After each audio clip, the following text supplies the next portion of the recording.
We ended up with a cash surplus this year after 9 months of approximately €700 per cow. That's coming back from about 1550 was the equivalent figure 12 months ago in 2022. So we're less than half of last year's figure in terms of surplus per cow. To give you the detail, what does this surplus cover? In the main, your own farmers' labour and family labour, a taxman has to be paid. And the other thing is capital investments. Hello, I'm Emma-Louise Coffey, and you're welcome to the Dairy Edge, the Teagasc Dairy podcast. We're bringing you the latest information, insights and opinion to improve dairy farm performance. On this week's episode, Dairy Advisor Jim Moyles details the significant drop in surplus cash on dairy farms this year and potential areas where savings can be made. There's 27 farmers in total that completed this cost control planner. They were across 3 discussion groups. And these farmers, to be fair, they wouldn't be representative of the national average. They'd be a little bit ahead of the national average in terms of technical efficiency. I'd estimate them to possibly be in the top 1/3 or 25% in terms of technical efficiency. This year, the average 6-week calving rate for these farmers would have been 80%. And last year, they would have been producing just about 500 kgs of milk solids per cow per annum. So they're a bit ahead of the national average, Emma-Louise. And in terms of scale, I should say that they're at 156 cows, size-wise, 156 cows. I think the national average is closer to around 90 cows. Yeah, so as you say, really high performers, at a high calving rate there of 80+%, and really, really good level of milk solids production. And you mentioned you've completed a cost control planner, I suppose, from the start of the year till now. Could you give us a little bit more insight into the time frame included? Yeah. So basically, it's a 9-month analysis. We do this from January through to the end of September. So we're looking at all receipts in terms of milk receipts being the main, and stock sales, and in terms of the outgoings and expenses, it's everything from January through to the end of September as well. So what we're trying to get at, Emma-Louise, is a cash surplus per cow. And we do that across all the kind of the bovine enterprises, the dairy cows replacements and the cattle are taken into the equation. We don't include tillage or sheep enterprises, and we don't actually include any kind of direct farm payments in trying to arrive at this cash surplus figure. We often debate, Jim, whether we talk about cash or profit, when we're looking at financial analysis for farms. So this is obviously a cash basis. You're looking at the cash per cow.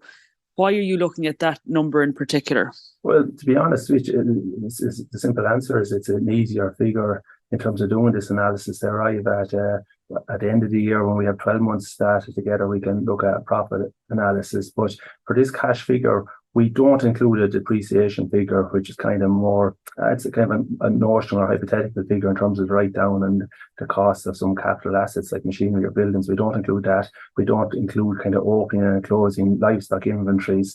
And when it comes to kind of bank and repayments, it's the full loan repayments that we include in this cash analysis. For a profit, you'd be kind of trying to separate out interest from principal. So this figure, doing it this way in terms of the cash figure, is kind of nearly more intuitive for the farmer, and it's easier for maybe the farmer to get their heads around it. The profit figure can be a little bit trickier to understand. So that's why we use cash. And you talk about the, I suppose, you're including all receipts in predominantly your milk sales, and then also your costs. To start with, I suppose the farm income, and particularly the milk receipts. I suppose we have seen there's been a huge drop in milk price across the board. It's affecting every farmer. But I suppose from these 27 farms you're dealing with, what have you seen milk price for the first 9 months relative to what was seen last year? Yeah, well, what we did actually is I went back to the core performance report, and the most up-to-date core performance report were the 8-month core performance report. So that just took us to the end of August. And the milk price this year across the 27 farms was 43.1 cent per litre. And the equivalent for the 8 months of 2022 was 58 cent per litre. Now that 58 cent per litre, when they worked it out for the rest of the year, actually amounted to over 61 cents a litre. But the difference in the first 8 months now of 2022 and 2023, there's about 15 cent a litre of a drop in milk price, so I think that worked out to be 26% drop. And to be honest with you, the news hasn't been any better. And since the analysis and end of September or August there, it's actually, the gap will be even wider. I'd say it'll be close to a 30% drop in milk price. And that has a knock-on effect of maybe bringing back milk receipts per cow, because all of this is done on a per cow basis of approximately €800 of a drop in milk receipts per cow for the first 9 months of the year. So in 2022, there was something like 2,900 on average in terms of milk receipts per cow for the first 9 months of the year, and that's back to about 2,100. So an €800 drop is a very significant drop this year. And just maybe to add a little bit to that, production to the end of August this time was very much on a par with the previous year. Now, I would estimate when we work through the remaining months of the year, the production will be slightly back this year than last year. So that'll come through on the 12-month analysis.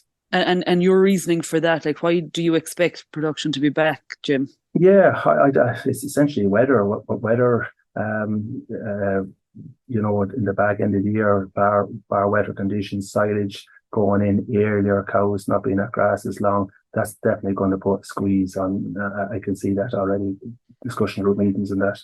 I suppose with the milk price in mind and the squeeze on farmers, do you expect to see cows dried earlier? I suppose a higher level of culling, or would you think it's solely a weather and a feed effect?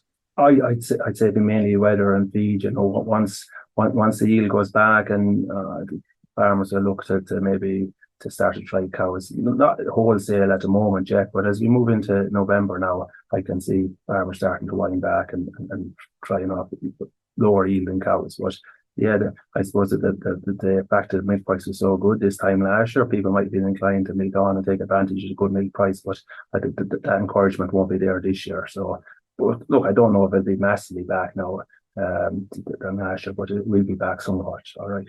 That 15 cent per litre really jumps out at me in terms of that drop in milk price to date. And a really stark figure to think €800 per cow is the difference in revenue as a result. But I suppose if we look at the costs and look at that side of things to see where that's at, if we jump straight firstly, I suppose, to variable costs, I think we're quite good now to I suppose differentiate them out. But as a headline figure, how are variable costs this year relative to last year? Yeah, I'll just make the point maybe, Emma-Louise, when we do this kind of analysis as a benchmarking exercise, so we actually use the invoice date or the data costs incurred if we're going to compare farmers in a group between each other. So typically if people are measuring cash, they might just record cash as the money leaves your account. But for this exercise, so everybody was on an equal playing field, so to speak, we used the invoice date. So look, we looked at the variable costs, and people, talking might suggest our costs are well up this year, but this 9-month analysis doesn't show a big increase in costs. The variable costs are nearly on a par both years, €1,100 per cow for the first 9 months of both 2023 and 2022. So it's very, very similar variable costs. The big variable costs, your listeners will be very familiar with, is the meal cost there. After 9 months of this year, the meal costs are up about €30 per cow.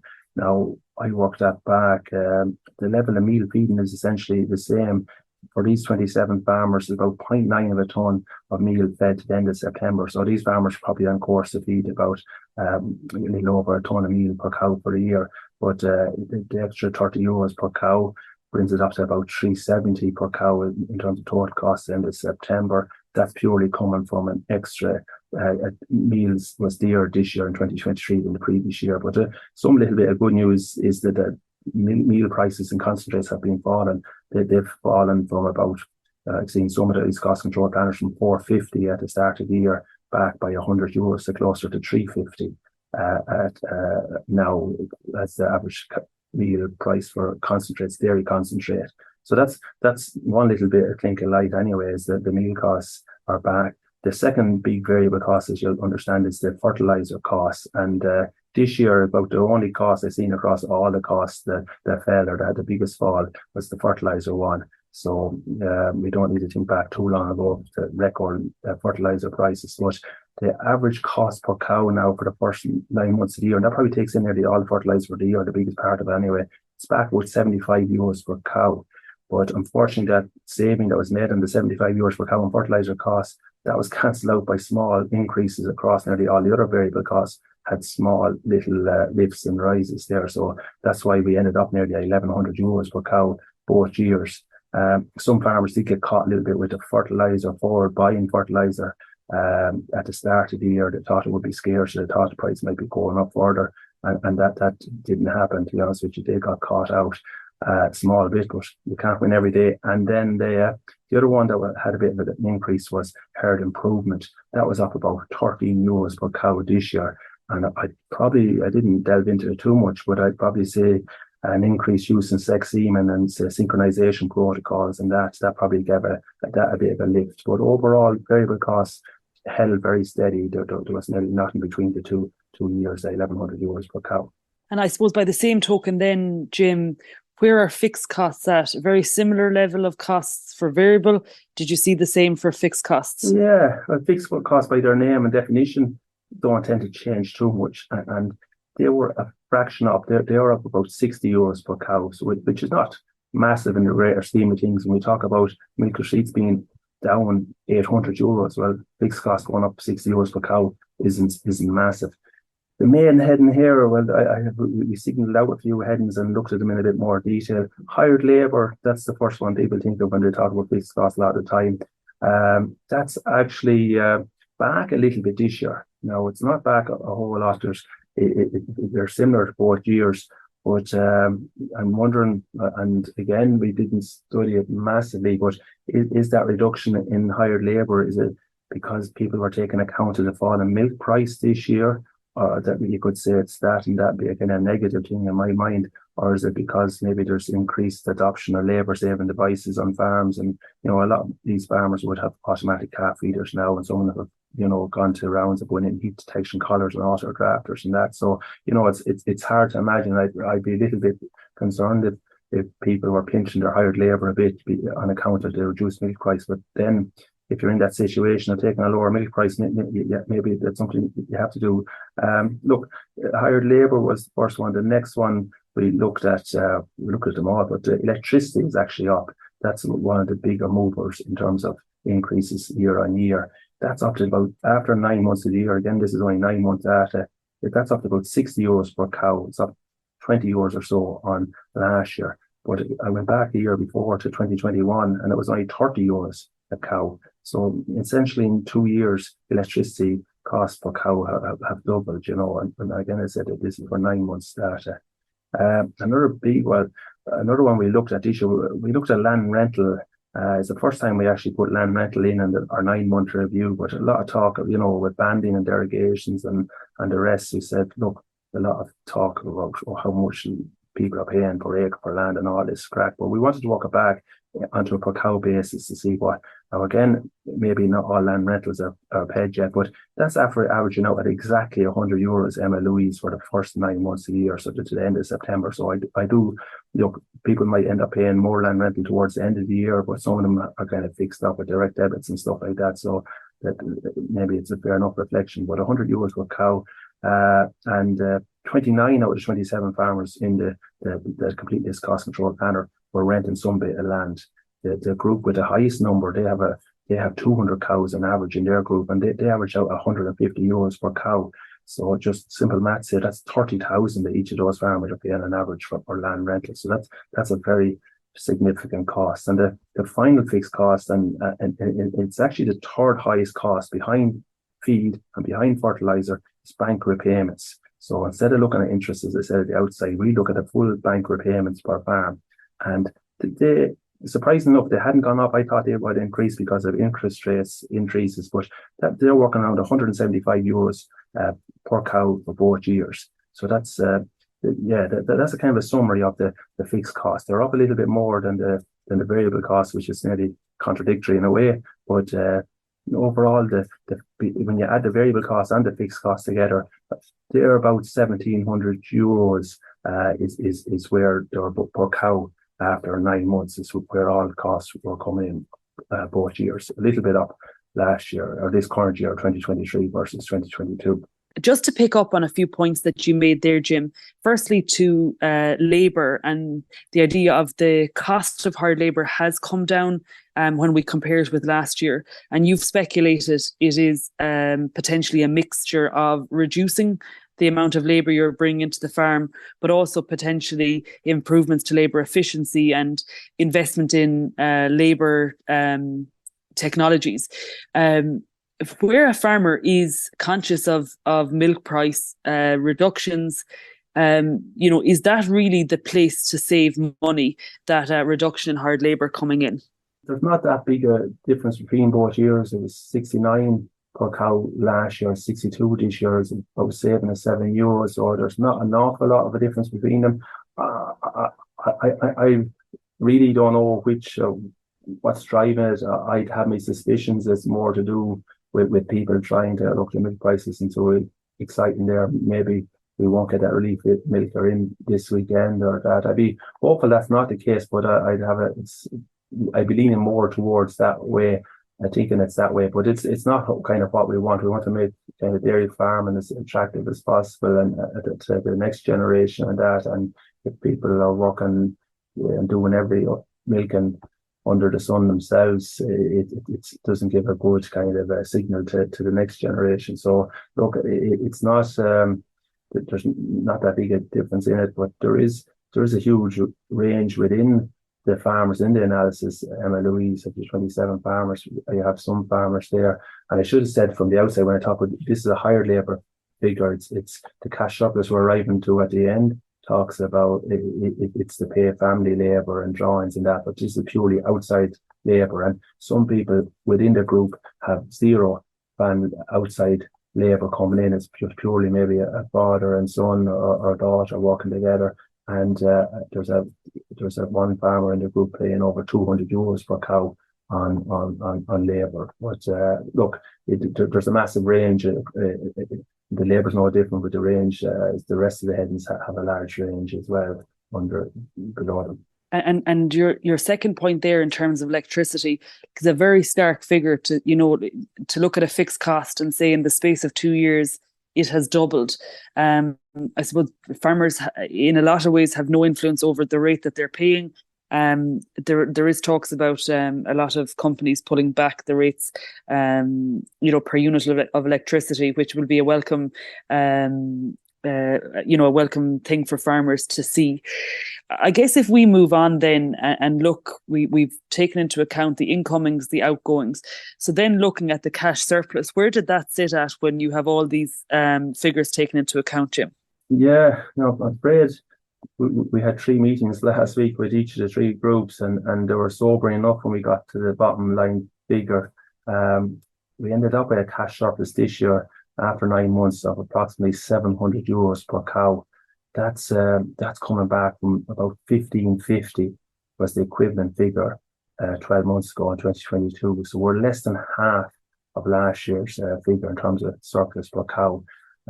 But to give you the detail, what does this surplus cover? What is it? I just mentioned a few minutes ago, it's to cover in the main your own farmers' labour and family labour. I said at the outset this call that there was the average herd size of 156 cows. So you can imagine that these aren't one-man operations, and the labour figure we talked about earlier was hired labour, so that wasn't too excessive. So it could be a family labour into that has come out with this 700 surplus as well.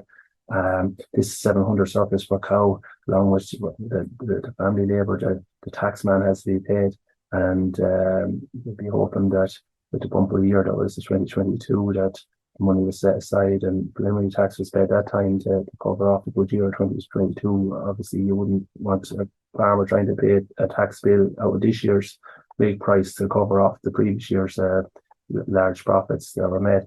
And the other thing is capital investments. This €700 has to cover kind of any capital investments from cash flow So I did see a kind of marked decrease this year in terms of capital investments across.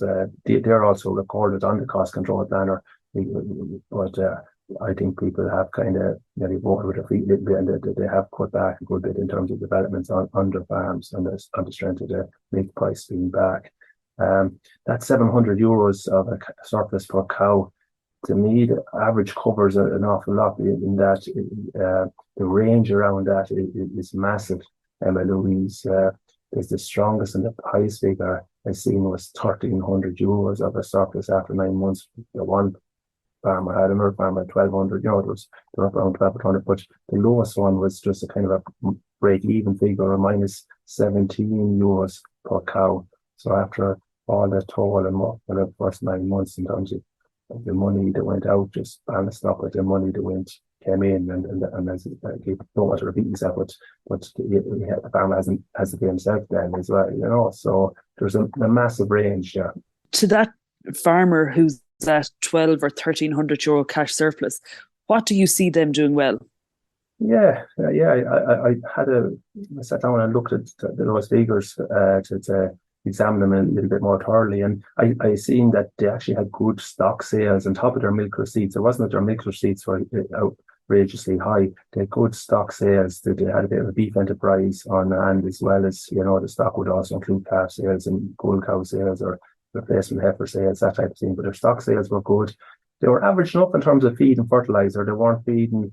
They didn't make this extra surplus because they fed less meal or spread less fertilizer. They came in pretty average for those two costs. But what I really had was very low fixed cost structure. And I seen the guys that had the highest net surplus here, and there was more than one. They all had low fixed costs. And this particular farmer, he had very low machinery running costs. He had little or no land rental, very small land rental. And in terms of, he wasn't too committed in terms of bank repayments and loans. So, when you look at bank repayments and land rental, they're not going to be very comparable between farms, to be fair. But depending on what stage of development you're at, if a farm is well set up and you've got through a few good years, maybe loans are well under control now, and whereas maybe a more recent entrant into the area has a good bit of spending done in recent years, and haven't had the luxury of some good years behind them, so to speak. So the fixed costs, I think,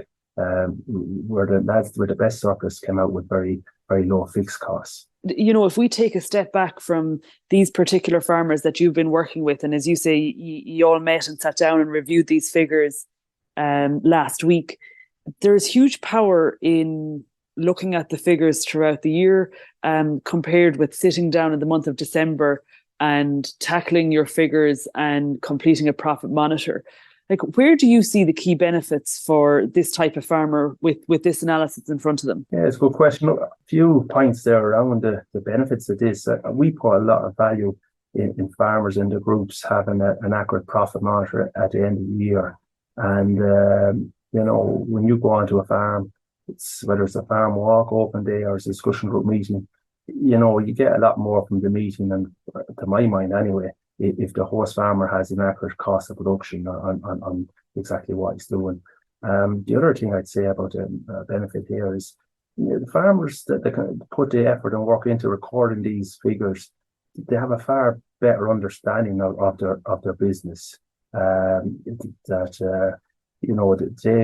put the hours in, and not that it's overly cumbersome or that, but by putting the figures in and not outsourcing it to the accountant to do up their figures, I think shifting the job onto the accountant, let them do their own accounts, the accountants do their job as well. But I think the farmer that sits down and goes through has more ownership of the figures, and he understands his business an awful lot better. And then the opportunity arises down the line for some development or that, he's in a far better position to develop a farm plan if it's needed. I guess when we sit down as a group to look at these figures, these are established groups, to be honest with you, that are all 10 years plus on the go, that they're open with their figures on a monthly basis, they're open with their figures on this week. It is an eye-opener for the higher cost group members. It does amaze me year on year that maybe how little some dairy farmers can get away with in terms of their spending when it comes to farm costs. And the reverse of that is it can amaze me at maybe how maybe lax other farmers, maybe lax is going to be a strong word, but they're not as cost savvy in terms of trying to keep their costs to a minimum. And look, there's probably some farmers out there that might actually, the salesman comes in and he'll always make a sale nearly in some yards, and other yards you probably know better not to come down the lane because they're not going to get a sale out. They've been got away enough times. But yeah, there's some of the benefits, and I guess I know it's late enough in the year. It's a 9-month review that we do in October, but it does kind of open people's eyes a bit and puts costs on. We're not just meeting once a year, the profit margin meeting to look at costs. It brings the whole cost into focus again, and it's hard to do that maybe on a discussion group meeting out in farms because there's so much to do. But we do this in an indoor setting, and everybody has their figures on the table, and they defend their figures and they explain, and good bit of chat around, the cost of inputs, and some of the group members, they're going to look at maybe producer groups, I shouldn't say purchasing groups, I meant to say, in terms of trying to bring their costs down a bit, because there is a big range. Some of the bigger farmers obviously have a scale to get inputs at a reduced rate, but some of the smaller operators there, by banding together in purchasing groups, can make a saving there as well. So there's multiple benefits there that I see that when farmers put the work into complete this. And I think the conversation today, Jim, will potentially focus the mind for the people who are listening in. You've provided a lot of figures, and it's easy enough done in a lot of ways where farmers can actually look at their own fertilizer, meal, herd improvements, these key figures that you're talking about, and how do they compare to them themselves? As you say, there is an average, but then within the average there's a range. So where do you lie along that range? And if the cost control planner, the profit monitor, they're very, very valuable tools for farmers to see where they're winning and losing. And the reality is it's all very well and good in a year like last year, where you're talking about having surplus cash of €1,550. But, it's to be really conscious that that's not every year. And we're in a stark reality this year where we're at, we're less than half of that. Thank you for your time, Jim. No, you're very welcome, Emma-Louise. Thank you. That's it for this week's episode of the Dairy Edge podcast. And my thanks to Jim Moyles for joining me on this week's show. Don't forget to rate, review, and listen on Apple, Spotify, or wherever you get your podcasts. And for more information, go to the Teagasc website at teagasc.ie. I'm Emma-Louise Coffey, and join me next time for your Dairy Edge.